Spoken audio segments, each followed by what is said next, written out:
ఈ వీడియోలో నేను చెప్పే మాటలన్నీ జోకులు రా, జోకులవి. జోక్ ని జోకుగా తీసుకోండి, అర్థమైతుందా? నీకు అర్థమవుతుందా? ఒకవైపు లెజెండరీ డైరెక్టర్ మణిరత్నం, ఇంకొక వైపు legendary music director A R Rahman. వీళ్ళిద్దరే అనుకుంటే యాక్టింగ్ లో ఎవరైనా తలదన్నే యాక్టర్ కమల్ హాసన్. వీళ్ళు ముగ్గురు కలిసి సినిమా తీస్తే ఎట్లుంటదిరా అంటే సూపర్ ఉంటది అంటారు. కానీ రిజల్ట్ సంపూర్ణేష్ బాబు మూవీ లాగా వచ్చింది. In fact Sampoornesh Babu recent movies ఇంతకంటే బాగుంటాయి. ఓవరాల్ గా సినిమా ఎలా తీయాలనే కాదు, ఎలా తీయొద్దు అని కూడా మేము చెప్తాము అని చెప్పి తీసినారు ఈ సినిమాని. Promotion peaks, content weeks. No words, crying is only coming. ఇప్పుడు నీకు సినిమా గురించి ఏం తెలుసు అని చెప్పి నన్ను అడగకండి. నాకు సినిమా తీయడం రాకపోయినా చూసిన సినిమా ఎట్లుందో అది చెప్పగలుగుతా. వచ్చిందండి వయ్యారి. అందుకనే హెవీ రిక్వెస్ట్ మీద ఫస్ట్ టైం నట్షెల్ చేస్తున్నా. So my dear ladies and gentlemen, boys and girls, uncles and aunties, welcome back to brand new video.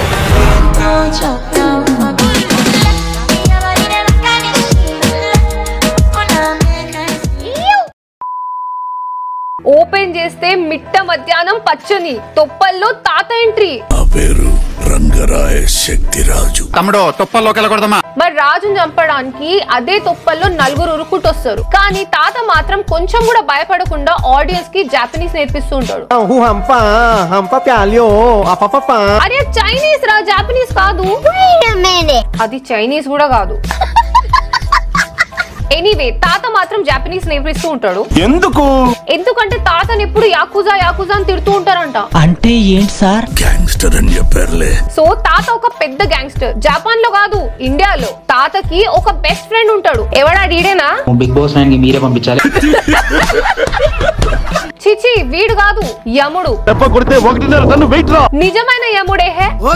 So యముడు తాత ఫ్రెండ్స్ అన్నమాట. నేనంటే చాలా ఇష్టం. ఎంత ఇష్టం అంటే ఏమైనా సరే పైకి మాత్రం తీసుకెళ్లాడు. ఫుల్ సపోర్ట్ ఇస్తాడు. అండ్ ఈ స్టోరీ మొత్తం కూడా తాతకి యముడికి మధ్యలో జరిగిన స్టోరీ. అదే మనం ఇప్పుడు చూడబోతున్నాం. ఇదంతా జరిగి 2 minutes అయినా కూడా నలుగురు పరిగెత్తుతూనే ఉంటారు. దాని తర్వాత తాత విజిల్ వేస్తాడు. తర్వాత కెమెరామెన్ గుడ్డేస్తాడు. ఇంకా ఫైనల్ గా ఫ్లాష్ బ్యాక్ చెప్పడం స్టార్ట్ చేస్తాడు.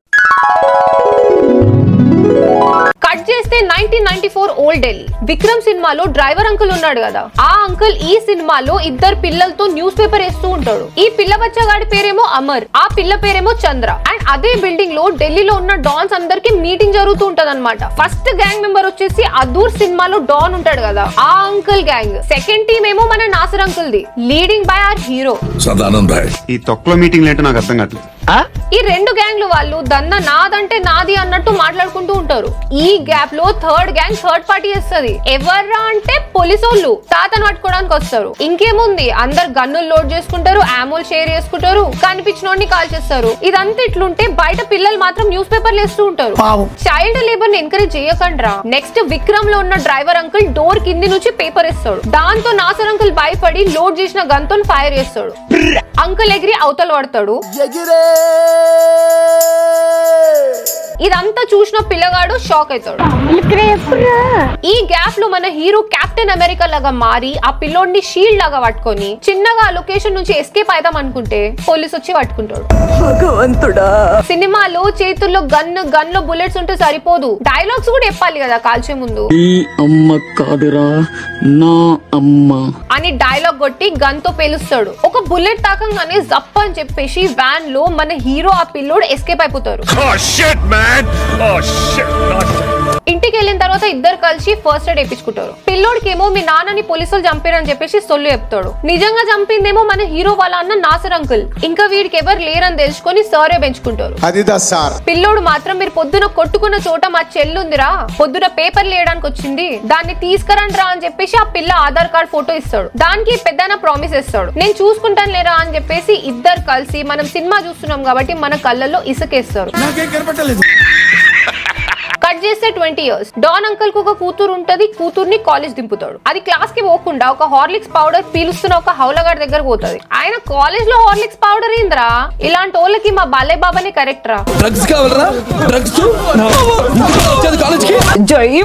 ఈ హౌలగాడు షాక్ అయ్యి ఆ అమ్మాయి వైపు చూస్తాడు. ఆ అమ్మాయి ఏడుస్తూ ఒక పెన్ డ్రైవ్ లాంటిది చూపిస్తుంది. ఒక మినిట్ గ్యాప్ తర్వాత అర్థమవుతుంది అమ్మా ఇది పెన్ డ్రైవ్ కాదని. What the hell do we do now? దీనికి వాడు ఐ డోంట్ కేర్, నీ పెన్ డ్రైవ్ నీ దగ్గరనే పెట్టుకో అని చెప్పేసి వెళ్ళిపోతాడు. ఇంకేముంది, జరిగిందంతా వాళ్ళ నాన్నకి వాట్సాప్ లో పీసెస్ గా మెసేజ్ పెడుతుంది. 2 minutes తర్వాత రెస్ట్ ఇన్ పీస్ అయిపోతుంది. ఇది చూసిన వాళ్ళ నాన్న ఫస్ట్ ఏడుస్తాడు. ఈ పెన్ డ్రైవ్ ఓడి మీద కోపం పెంచుకుంటాడు. అసలు ఫస్ట్ ఆఫ్ ఆల్ ఈ పెన్ డ్రైవ్ వాడు ఎవడ్రా అంటే, అదూర్ సినిమా డాన్ ఉన్నాడు కదా, వాడి అల్లుడు. ఈ పిల్ల అంత పెద్ద కాలేజ్ లో ఎవ్వరికి తగలనట్టు వాడికి వెళ్ళి తగులుకుంది. ఈ సార్ కి మ్యాటర్ అర్థం అయిపోయి వాడికి ఏం చేయకండి రా అని మన హీరో సార్ కి బతిమలాడుతూ ఉంటాడు. మన హీరో సార్ ఏమో ఇంకొక హీరోని రంగంలోకి దింపుతాడు. ఎందుకు? ఈ పెన్ డ్రైవ్ గాడిని కిడ్నాప్ చేయడానికి. ఎవడా డీడేనా? ఓ అక్క సరే బట్టలు మంచిగా చిచి వీడు కాదు, ఇంకెవరు, మన చంబు, సారీ సంబు. ఎంట్రీ మ్యూజిక్ ఉంటది భయ్యా. Crying is only coming.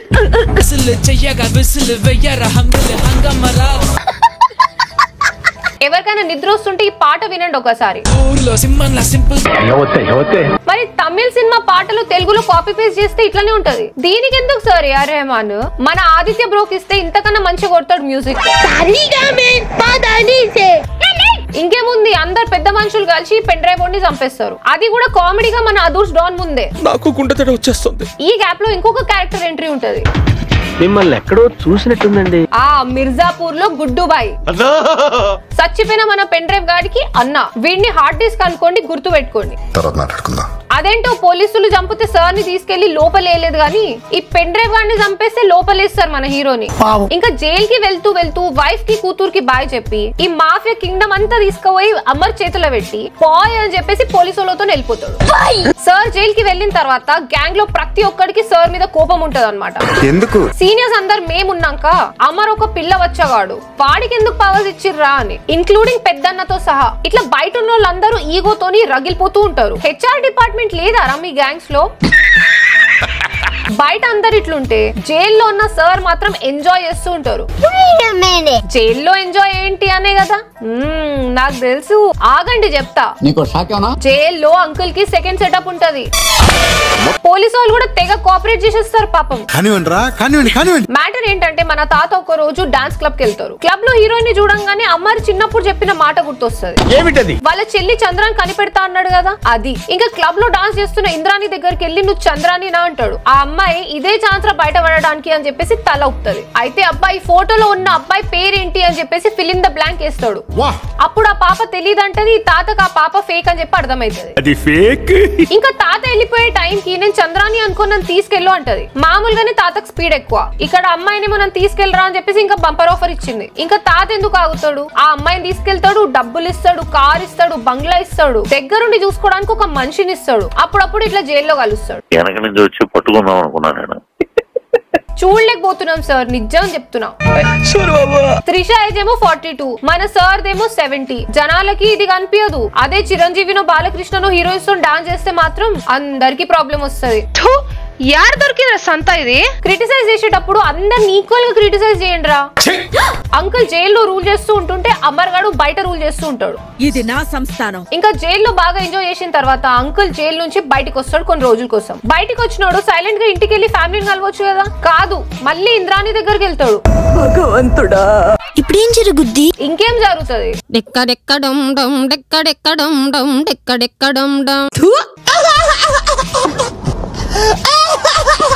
3 days enjoy చేసిన తర్వాత అంకుల్ కి 4th డే ఇల్లు గుర్తొచ్చింది. అంకుల్ చేసిన పత్యాపారాలంతా ఆంటీకి తెలుసు కాబట్టి అంకుల్ కి అవాయిడ్ చేస్తుంది. అప్పుడు మన హీరో ఒక మ్యాటర్ చెప్తాడు, ఇదంతా ఎందుకు చేస్తున్నాడు. నేను రోగిష్ఠుడిని. ఏమిటండి మీరు మాట్లాడేది? నేను రోగిష్ఠుడిని. ఏ రోగం ఉంది సార్ మీకు? బీపీ, చక్రవ్యాధి ఉంటోళ్ళ నాకు ఇది వచ్చింది. మంచి కవర్ డ్రైవ్. ఈ రోగాన్ని మాయ రోగం అంటారు. సరేలే కానీ లైక్ కొట్టి ఇక్కడ దాకా చూసినా అంటే నేను వెయిట్ చేస్తా. కొట్టు కొట్టు లైక్ కొట్టు. ఇప్పుడు గనక నువ్వు లైక్ కొట్టలేదు అనుకో, నీకు కూడా అదే రోగం వస్తుంది. కొట్టినావా? ఓకే. కట్ చేస్తే అంకుల్ ఆంటీకి 4 జోకులు 4 కవితలు చెప్తాడు. దెబ్బకి ఆంటీ కరిగిపోతుంది. 5 minutes కూతురు కూడా అంకుల్ గ్యాంగ్ లోనే ఒకరికి లవ్ చేస్తారు అని చెప్పేసి పెళ్లి కుదురుతుంది. తలకాయ నొప్పి డబ్బింగ్ సినిమాలో ఇంకొక తలకాయ నొప్పి డబ్బింగ్ పాట. సెట్లు తొమ్మ సెట్లు లేడి సెట్లున్నాయి, అవసరానికి కరసెయ్యంత ఆకు దొరకదు రోయ్. ఈ పాటని దారుణం అనుకుంటే ఈ పాటలో ఇంకొక దారుణం ఉంటది. ఏమిటది? ఇంద్రాణి దగ్గర అమర్ గాడు డైరెక్ట్ గా వెళ్ళి నేను ప్రేమిస్తున్నా, నువ్వు నా క్రష్ అని చెప్పేసి ఇండైరెక్ట్ గా చెప్తాడు. అదేంటి సార్ సిస్టర్ వర్స్ అవుతుంది కదా అంటే, అదే మ్యాజిక్. పాప మాత్రం నేను ఆయనని ప్రేమిస్తున్నా అని చెప్పేసి హీరో వైపు చూపిస్తుంది. అరే నాకు ఏం అర్థమైతలేదురా, నిజంగా చెప్తున్నా. ఈ నేరాలు ఘోరాలు ఉన్న తమిళ డబ్బింగ్ సినిమా చూడడం కన్నా నరాలక్క రీల్స్ చూడడం బెటర్.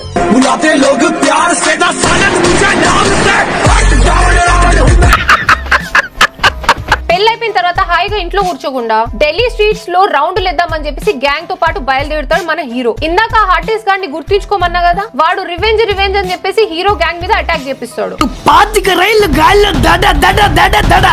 ఎలాగో అలాగా హీరో అండ్ గ్యాంగ్ బతికిపోయి హాస్పిటల్లో జాయిన్ అవుతారు. ఈ గ్యాప్ లో పోలీసు వచ్చి సార్ కు ఒక వార్నింగ్ ఇస్తాడు. ఏంటి బ్రో కాల్ కట్ చేసాం, మాట్లాడదాం అన్నా. వేరే వాళ్ళతో మాట్లాడుతున్నాడు అంటాడు. ఎక్కడో తెలియాలి. అలా పోలీసు వాళ్ళు వెళ్ళిపోగానే అమర్ గాడు వస్తాడు హాస్పిటల్ రూమ్ లోకి. ఇంకా ఈ పెద్ద మనిషికి ఏమో అమర్ గాడి మీద డౌట్ వస్తుంది. అటాక్ జరిగినప్పుడు నువ్వు వేడిపోయినవరా, నువ్వు లేవురా అని చెప్పేసి డైరెక్ట్ అడిగిస్తాడు. ఈ విన్న అమర్ గాడికి ఎక్కడో కాలుతుంది.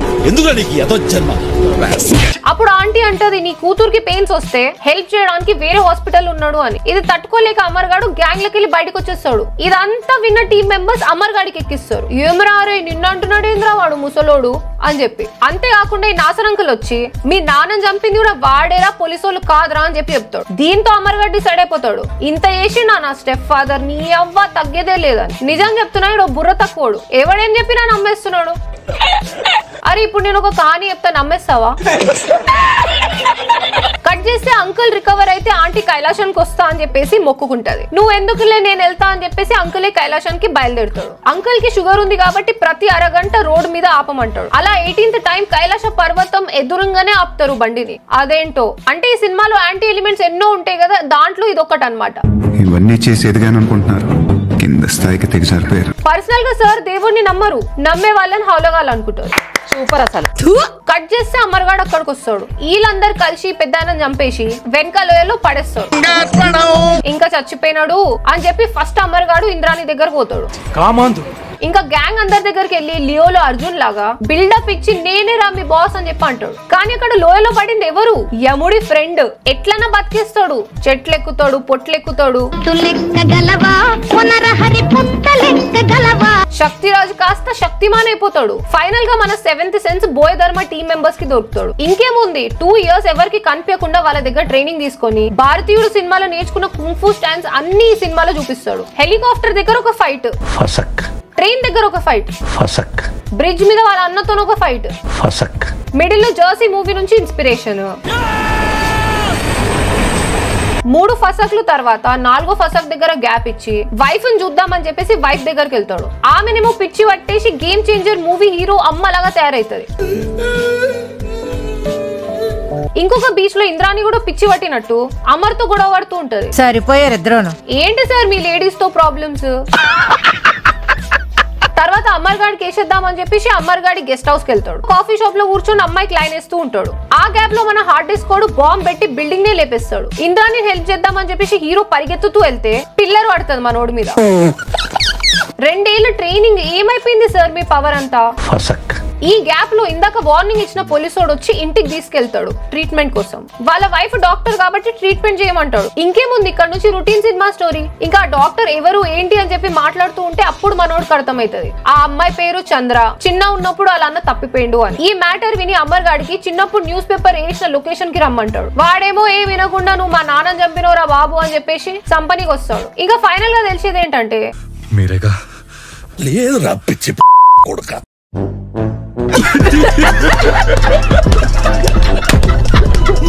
అరే అమర్గా నువ్వు అందరు చెప్పేసిన మాటలన్నీ నమ్మేస్తున్నావు. క్యా గుండా బనేగా రే తూ. ఈ గ్యాప్ లో అమర్ గాడికి చిన్నప్పుడు తప్పిపోయిన వాళ్ళ చెల్లెని ఇంట్రొడ్యూస్ చేస్తాడు. ఆ అమ్మాయి మెట్లెక్కి పైకి వచ్చే లోపల ఈ హార్డ్ డిస్క్ గార్డ్ వచ్చి సైలెంట్ గా షూట్ చేసేస్తాడు. దీంతో ఆ హార్డ్ డిస్క్ గార్డ్ తో పాటు అమర్ గార్డ్ కూడా చనిపోతాడు. ఆ అమ్మాయి పైకి వచ్చే లోపల పైకి వెళ్ళిపోయాడు. ఇక్కడ దాకా ఈ సినిమా మనం చూసినామంటే మనం కూడా ఆల్మోస్ట్ చచ్చిపోయినాం. ఏ తుప్పల్లో అయితే స్టోరీ స్టార్ట్ అవుతుందో అదే తుప్పల్లో స్టోరీ ఎండ్ అవుతుంది. ఎన్ని ఫైట్స్ జరిగినా, ఎంత మంది అటాక్ చేసినా తాతకు మాత్రం ఏమవ్వదు. ఎందుకంటే తాత ఫ్రెండ్ యముడు కాబట్టి. అమ్మా అయిపోయిందిరా బాబు సినిమా. ఈ సినిమా పేరు థగ్ లైఫ్ కాదురా, టార్చర్ లైఫ్ అని పెట్టాల్సింది, లేదా లాగ్ లైఫ్ అని చెప్పి పెట్టాల్సింది. ఈ సినిమానేనా సార్ కర్ణాటక వాళ్ళు రిలీజ్ అవ్వకుండా చేసింది? ఈ వీడియో నువ్వు ఇక్కడ దాకా చూసినావు అనుకో, నీకు బాగా నవ్వొచ్చిన టైం స్టాంప్ ఆ డైలాగ్ అదేంటో కామెంట్ చేసి చెప్పు. అది కూడా కాకపోతే నెక్స్ట్ వచ్చే నట్షెల్ ఏ మూవీ మీద కావాలో కామెంట్ చేసి చెప్పండి. We will try our best. First time nutshell చేసినాము, మీ సపోర్ట్ ఉండాలి. మరి మళ్ళీ నెక్స్ట్ వీక్ ఏదో ఒక కొత్త క్రేజీ వీడియోతో మీ అందరి ముందుకు వచ్చేస్తా. ఇంకా నేను ఎవరో తెలుసు కదా, మీ favourite youtuber play like incognito with Indrani fan Aditya ఆర్యతో. Until then, drink water, hug your mother and have a nice day. ఒకడు మోసం చేస్తాడు, వాడు బాగా నమ్మినోడు. అది ఆడ అక్కడే బుల్లెట్ కొట్టాడు, తప్పించుకున్నాడు, అది చేసేయచ్చు. అలా చేయాల్సిన సినిమా అది. దాంట్లో పాన్ ఇండియా కోసం స్నో మౌంటైన్స్ తీసుకెళ్ళి ఆయన ఒక లోయలో పాడేసి, ఆడు లోయలో పరిగెత్తి అక్కడి నుంచి అవలాంఛను తప్పించుకుని అక్కడి నుంచి ఏదో మానస్ట్రీకి వెళ్ళి ఇవన్నీ ఎందుకు? ఈ వేరే వేరే విజువల్స్ ట్రైలర్లో బాగుంటాయి.